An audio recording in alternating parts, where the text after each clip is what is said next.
Hi, I'm Pramod Kumar and I'm going to teach you the mechatronics manufacturing part 2. Basically, this is the subject of fundamental mechatronics which will be taught in MTech first year mechatronics. And so the objective of this lecture is basically application of mechatronics manufacturing part 2, the understanding of the various mechatronics component used in manufacturing like welding, assembly, forging, material handling, tool managing, etc. This is basically a few examples of mechatronics used in manufacturing. However, it is not exclusive, and there are so many things where the mechatronics is used for manufacturing. So we'll have a few examples, which will start with welding and assembly and all. So this is basically we'll start with assembly. So mechatronics assembly. Basically, assembly in the industrial logo can be used to automate the task involved with putting together a product. So you have seen so many.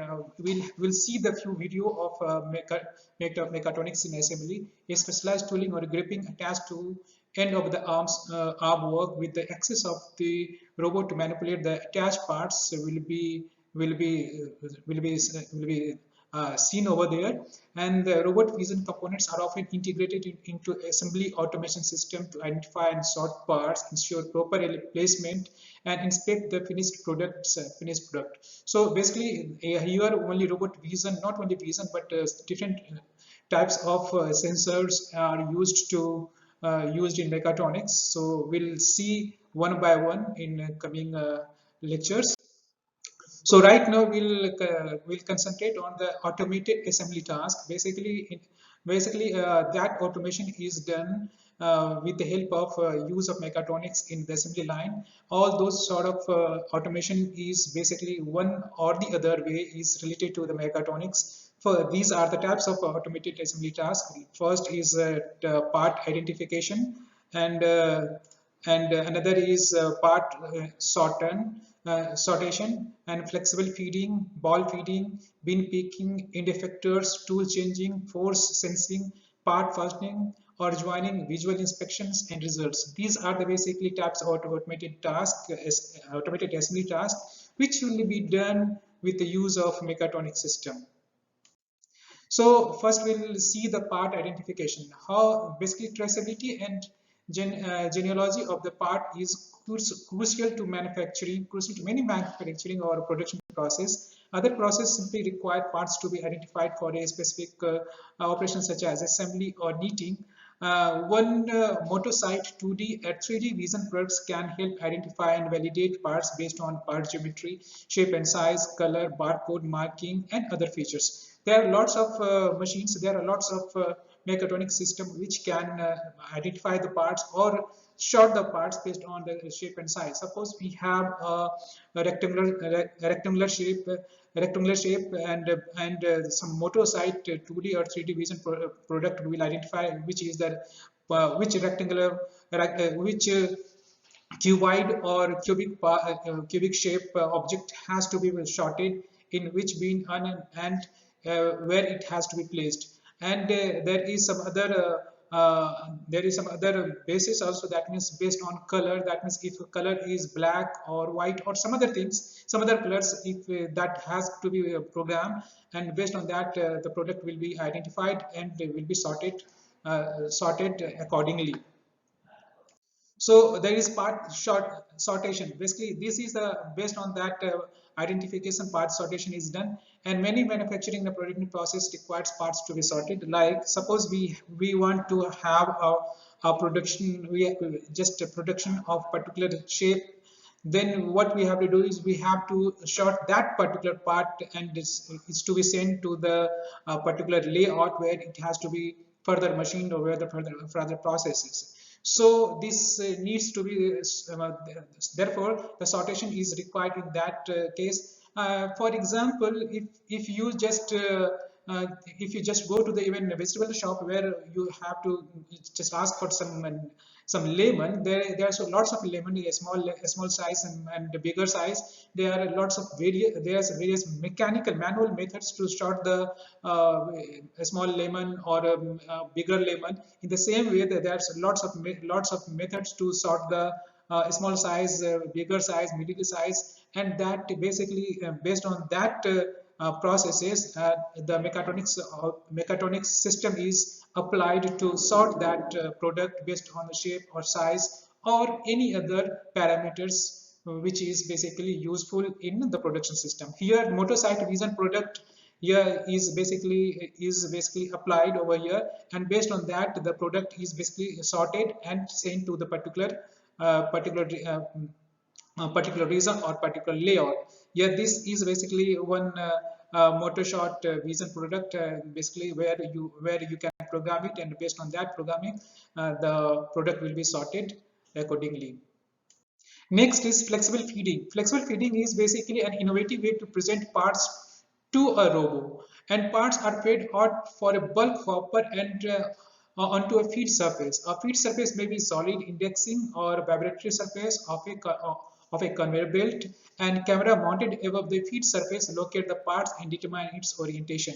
So flexible feeding, that means where the robo is there, that means you need to find the particular product and send to the further machining or operations. What you have to do is you have to feed that particular product to the machine center or machine tools where it has to be further processes, where the further processes has to be applied.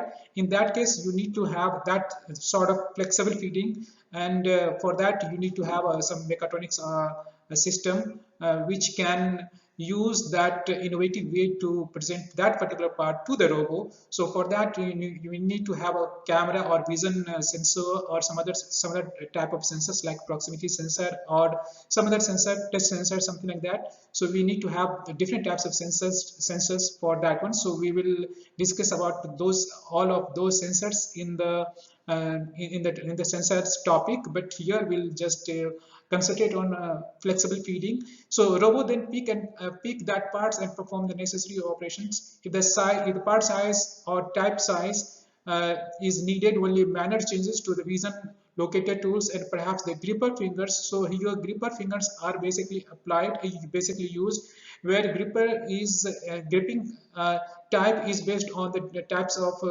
object to be handled, and basically that might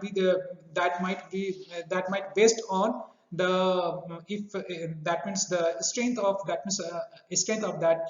material. If the material is very soft, the gripper has to be very soft one. If material is hard and highly bulky, then it has to be different types of gripper. So gripper shape and size, and that has to be basically monitored, and if it's flexible fitting, so then the gripper shape and size can be changed, and minor change can be done at any particular time and place. So flexible fitting is ideal for a production process requiring multiple parts type of family or parts. So our motor site products are ideal for flexible part fitting. So motor site basically product is one type of mechatronic system which is basically ideal for the flexible part feeding.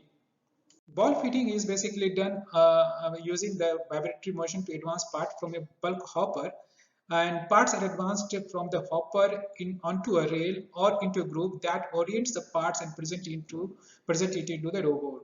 Basically, this is you can call it some type of material handling mechatronic system, where the parts is basically moved from one place to another place, and in the mean the time it is basically sorted based on particular shape and size as well as weight, and it is basically using the vibratory motion to advance the part from a bulk hopper.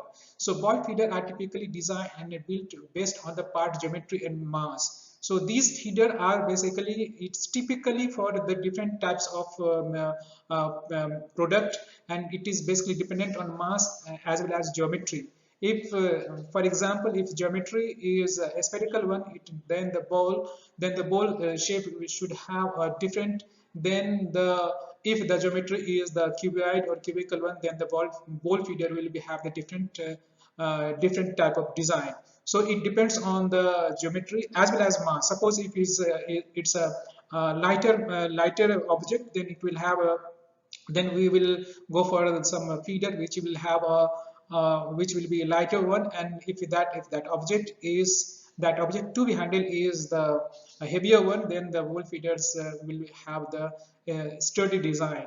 So ball feeder are well suited for applications where the part shape or size does not change. So this is suitable for when the part shape and size does not change. Why so? Because if the part shape and size changes, then we need to change the ball feeder. So ball feeder are not recommended for applications where part is expected to change. So this is the limitation of the ball feeder. That's why the ball feeding is basically limited for a particular application. So bean picking is basically it is automating the distribution of broad and varied mix of parts of SKUs in no longer a challenge. Advances in 3D robotics for improving both speed and accuracy in identifying and sorting nearly any mix of parts representing beans, totes, and cases and cartons. Basically, motor-site 3D bean picking is ideal solution for manufacturing facility that must process part present from the bean. So then end effectors. End effector basically are end of arm tools are how the robot grips the parts. You can see this is the gripper, and here only three fingers, basically so-called fingers are there. And if parts is very complicated, then we can have more than 3, 4 or 5 fingers. So the complex and advanced assembly operations require the robot to accurately and precisely locate the gripper and parts. Often a base actuator, often pneumatic and sometimes electric is used to perform the open and close motion. So this gripper is basically is actuated by the some driver over here, which is placed inside this one. And custom gripper fingers are attached to actuator to ensure proper gripping of parts. When a variety of parts types, shape, size used, end effectors can become complex. So if there is a typical type of parts, then then the typical type of gripper is to be designed. If there is a varieties of objects to be handled, then the gripper will have the different will have a different design. So some operation necessitate compliance built into the system in the end effector. This can be done to the gripper fingers or where the end effector attaches to the robo. So this gripper basically is good for the complicated as well as simple parts, and if there is complication in the parts, then you will have the complicated design for the gripper. So gripper is basically very much needed for the mechatronic system in manufacturing.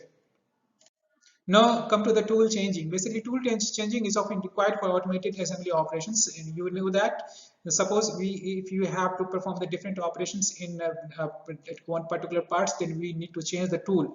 So for tool changing, we need to manually we can change the tool. However, if we start changing the tool manually, it will take lots of time. So what we do is we do automate that tool changing process, and for that different types of grippers, the different type of configurations and tool changing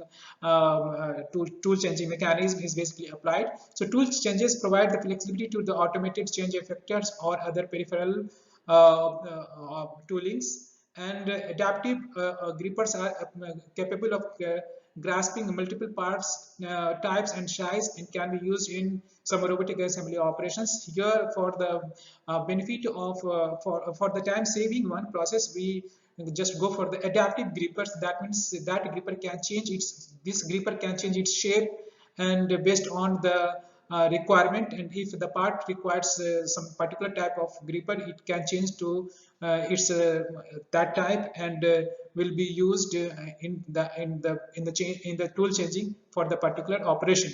So so in that case, if this adaptiveness and this adaptive behavior, adaptive nature of that gripper is controlled by the mechatronic system, and that mechatronic system is having lots of components which have already been discussed in previous lectures. However, it will be discussed in the coming lectures too.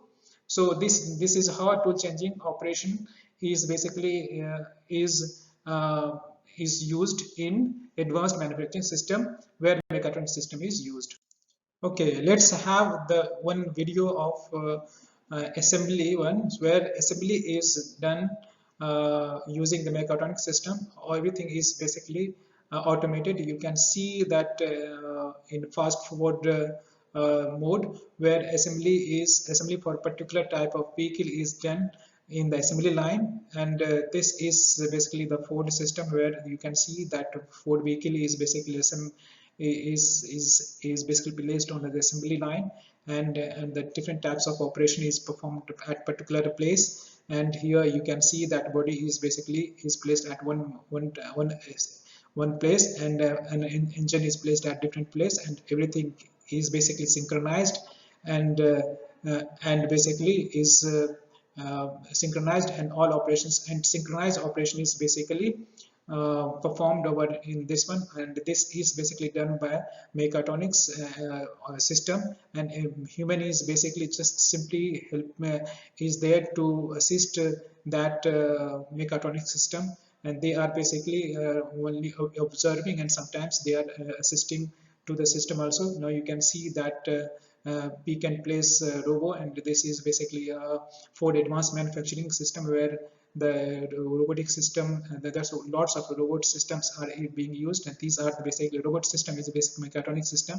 Now you can see this is the material handling equipment where the system, your car is basically placed at a particular locations, and it is basically going towards and after that it will just give it finished product as a car.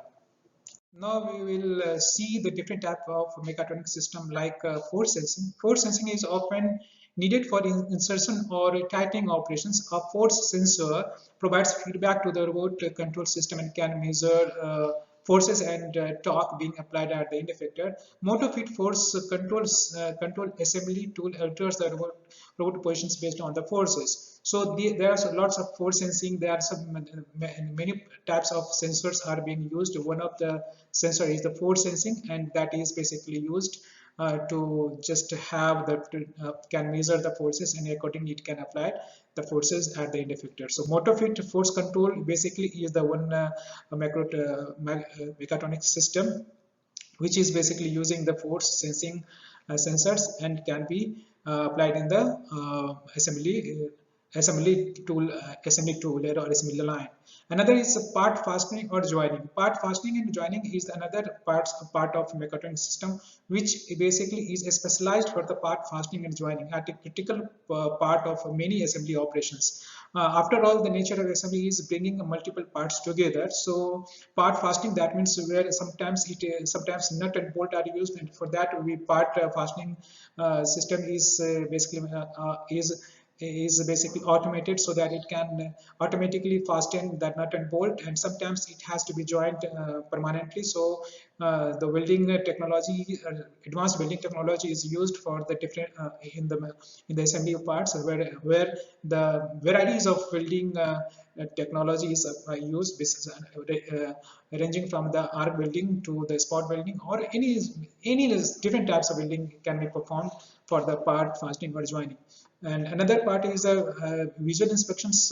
Shipping faulty or difficult parts can be devastating to a business. So to improve that inspection one, so different types of sensors are being used, and that can gauge that can ensure that means consistent, profitable, predictable quality is basically maintained, and the high standard of quality inspections can be maintained using the visual inspections and foolproof inspections, and that is to be basically computerized and highly automated. So for that reason, so motor site is basically one one mechatronic system, it can have a visual sensors, and it can detect the presence of any of faulty or different types of object which is not required, and and can be, and then same can inform to the concerned department or person.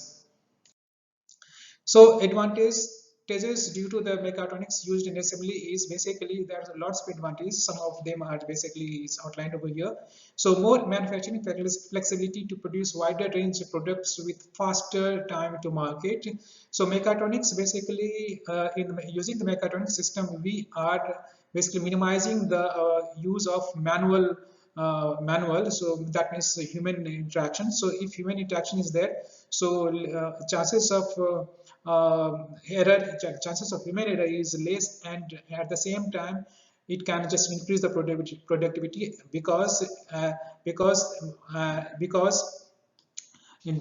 because human may need to take a rest in between the after particular operations, but machines are not required to just take a rest during the inspections, although they require the maintenance and all, but we for in that time and all, we can just have the stepney, or we can have just alternative machine to work on. So it is basically better to have a more flexible system. That means in this way we can produce the wider range products, and faster change over times, and increase system uptime, and assistant and assist utilization asset utilization is basically good in for the mechatronic system, and increase product quality and predictable results with error checking and inline testing basically is good for the mechatronic system. And by using the mechatronic system, you can increase productivity, and shorter payback is there. So optimized workflow designed around the value added services and are not for the fixed automations. Basically for the fixed automations, it is basically good for elimination of expensive and dedicated hard automations. We need to go for the mechatronic system applications. So these are the limitations: high initial capital requirement, highly skilled person required for the maintenance, uninterrupted power supply is necessary, and it is not suitable for third world country, and product cost is high. So it is basically limited to the advanced country where the money is there, where the high capital is there, and highly skilled person, and highly mechanized production system is there. But at the same times, the cost of a product will go up, and that will not be feasible to the market, such as the third world country system.